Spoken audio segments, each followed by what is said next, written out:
Namaskar to everyone. I am Ashla. Today I am gonna explain you the second part of this chapter, a different kind of school.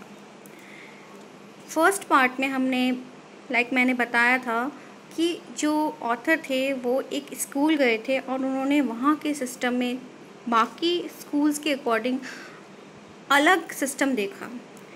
वहाँ पर हर दिन अलग अलग कभी blind day बनाया जाता था, कभी डीफ डे, डम डे, लैम्प डे। तो ब्लाइंड डे पर क्या करा जाता था, आंखों पे पट्टी बांधनी पड़ती थी और उसे पूरे दिन ब्लाइंड रहना पड़ता था। लैम्प डे पर उसे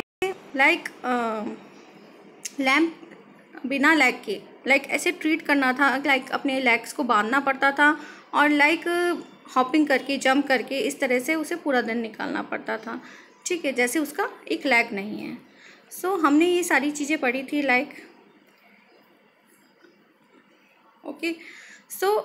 जब वो पोएट उस गर्ल के साथ जाता है, यहाँ तक हमने पढ़ लिया था। शैल आई लीड यू एनीवेयर, क्या मैं तुम्हें कहीं ले जाऊँ, क्या तुम मेरे साथ चलोगी?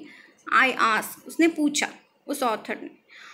ओ यस शी सैड, उसने कहा हाँ। Let's go for a little walk, एक छोटी सी वॉक पे हम चलते हैं। ठीक है, हम आगे वॉक पे चलते हैं। ठीक है, only you must tell me about things, I shall be so glad when today is over. तो मुझे कोई चीज़ें बताओ कि मैं बहुत खुश होऊंगा जब टुडे इज़ ओवर, जब ये ख़त्म हो जाएगी। The other bad days can not be half as bad as this, मतलब ये दूसरे जो दिन हैं वो इतने बुरे नहीं होंगे जितना आज का है मेरे लिए। Having a lag tied up, जब पाँव को बांध लिया जाता है। एंड होपिंग, मतलब ऐसे जंप करते हो आप। अबाउट ऑन द क्लच, मतलब जो बैसाखी है, जो स्टिक बताई थी मैंने जिसके सहारे आप चलते हो। ठीक है, इज़ ऑलमोस्ट फन, वो तो एक तरह से फ़न होता है कि आप एक गेम की तरह हो जाता है कि आपको एक गेम होता है, जैसे लंगड़ी टांग इन हिंदी में जैसे गेम होता है, तो उसकी तरह आप गेम खेल रहे हो, तो वो आपके लिए एक फ़न होता है आई गेस, मैं ऐसा सोचता हूँ। Having an arm tied up, मतलब आर्म को अब बांध दिया जाता है, इज़ बिट मोर ट्रबलसम, थोड़ा सा क्या होगा, ट्रबल होगा, आपके लिए परेशानी करने वाला होगा। Because you can't eat without help, क्योंकि आप बिना हेल्प के खा नहीं सकते हो।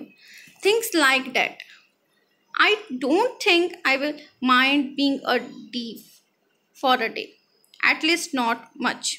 चलो मुझे डीफ पढ़ने में भी कोई ज़्यादा दिक्कत नहीं होगी, but being a blind is so frightened, मतलब ब्लाइंड बनना, एक अंधे की तरह बनना, वो बहुत क्या होता है, डराने वाला होता है। My mind aches all the time just from worrying that I will get hurt, मतलब मेरा ये हैडेक होता रहता है कि जस्ट ये इसी बात पे चिंता होती रहती है। worrying मतलब चिंता होना, that I will get hurt, कि मुझे लग तो नहीं जाएगी, जैसे चलते चलते आप किसी चीज़ से टकरा तो नहीं जाओगे।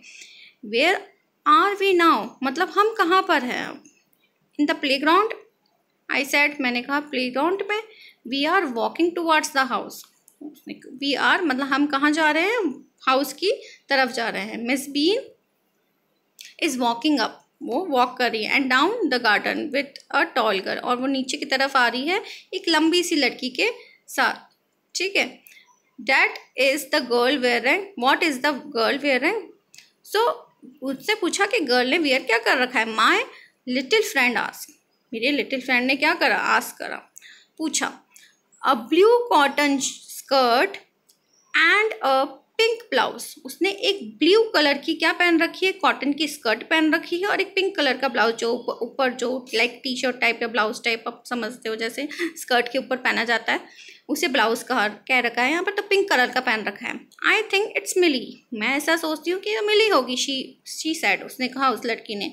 What colour is her hair, उसके कलर का मतलब कलर क्या है उसके हेयर का। वेरी लाइट, उसने कहा। आई सेड वेरी लाइट, मतलब उसका कलर बहुत हल्का है। येस दैट्स मिली, ये तो मिली ही है। She is the head girl, वो हेड गर्ल है। There is an old man tying up roses, I said, उसने कहा कि आई सेड मतलब मैंने कहा कि एक ओल्ड मैन क्या कर रहा है, बांध रहा है रोजेस को, लाइक एक बंच बना देते हैं अपन, तो वो क्या कर रहा है कि ओल्ड मैन है ना, रोजेस का क्या बना रहा है, उन्हें टाई अप कर रहा है, मतलब उन्हें बांध रहा है एक साथ। यस दैट्स पीटर, ये तो क्या है, पीटर है, जो रोज, जैसे यहाँ आप देख सकते हो डायग्राम में, ठीक है। तो वो लाइक वो उसे डिस्क्राइब कर रहा है कि ये तो ऐसे एक लाइक बता रहा है कि सामने जो उसे चीज़ें दिख रही है, और लड़की के ऊपर आंखों पे पट्टी बंधी हुई है, और वो सब कुछ इमेजिन कर पा रही है कि हाँ ये तो ये है, ये तो ये है। And he is the gardener, वो तो गार्डनर है, माली है। He is his hundreds of years, वो क्या है, 100 ईयर्स ओल्ड है। And here comes a girl with curly red hair, यहाँ पर एक लड़की आ रही है, वो उसके जो हेयर्स है वो रेड कलर के हैं और कर्ली है, घुंघराले हैं। शी इज़ ऑन क्रचेस, तो क्रचेस लाइक आप देख सकते हो यहाँ पर बैसाखी है, उस पर लाइक स्टिक जिसके सहारे आप चलते हो, ठीक है, तो उस पर है। तो उसने उसको भी गैस कर लिया कि डेट्स अनीता, वो तो अनीता है, she said, okay. And so we walked on, हम आगे की तरफ चले। Gradually I discovered that I was 10 times more thoughtful, मतलब धीरे धीरे मैंने ये डिस्कवर करा, मैंने ये लाइक किसी चीज़ के बारे में आप अंदाज़ा लगाते हैं कि मैंने ये चीज़ डिस्कवर करा, ये अपने बारे में सोचा कि आई वॉज 10 टाइम्स मोर, मतलब 10 गुना क्या हो गए, अब थॉटफुल हो गए हो, किसी बारे में बहुत गहराई से सोचते हो तो बहुत ज़्यादा आप थॉटफुल हो गए हो, ओके। तो ये लर्न करा, डिस्कवर करा उसने, दैन आई एवर थॉट, जैसे कि मैं पहले सोचता था, आई कुड बी, मैं पहले था उससे ज़्यादा, अब मेरी जो करंट सिचुएशन है उस टाइम पे मैं और ज़्यादा थॉटफुल हो गया हूँ। I also realise that if I had to describe people, और मुझे ये भी महसूस हुआ, रियलाइज्ड हुआ, if I had to describe people, अगर मुझे लोगों को उनके बारे में डिस्क्रिप्शन देना हो कि लोग कैसे कैसे हैं, उनका बिहेवियर या उनको देख कर, and things to someone else, किसी और को समझाना हो, it made them more interesting to me, ये मेरे लिए और भी इंटरेस्टिंग होगा और मज़ेदार होगा किसी के बारे में बताना, उसके बारे में। When I finally had to leave, जब मैं वापस जा रहा था, लाइक वो विज़िट कर ली थी उसने स्कूल को, और वो वापस से लाइक अपने होम रिटर्न हो रहा था, आई टोल्ड, मैंने बताया मिस बीन को that I was very sorry to go, मुझे बहुत दुख हो रहा है कि मैं यहाँ से जा रहा हूँ, क्योंकि उसे वहाँ पर इतना अच्छा लगा, उसको लाइक एक नई चीज़ उसने डिस्कवर करी, ओके, एक लर्न करी, डिस्कवर मीन्स टू लर्न और टू फाइंड, किसी चीज़ को फाइंड करा उसने या लर्न करा उस चीज़ से, ठीक है। तो कि वो और ज़्यादा थॉटफुल हो गया, 10 टाइम्स थॉटफुल हो गया। तो इस बात पे कि वो वापस जा रहा था तो उसे थोड़ा सा दुख भी हो रहा था। शी रिप्लाइड, उसने लाइक मिस बी ने रिप्लाई करा, then there is something in my system after all, मेरे सिस्टम में कुछ ना कुछ ऐसा है जो तुम्हें ये चीज़ पर, मतलब वो थिंक कराने पे उस पर मजबूर कर दिया उसने। तो ये आपका चैप्टर था अ डिफरेंट काइंड ऑफ स्कूल।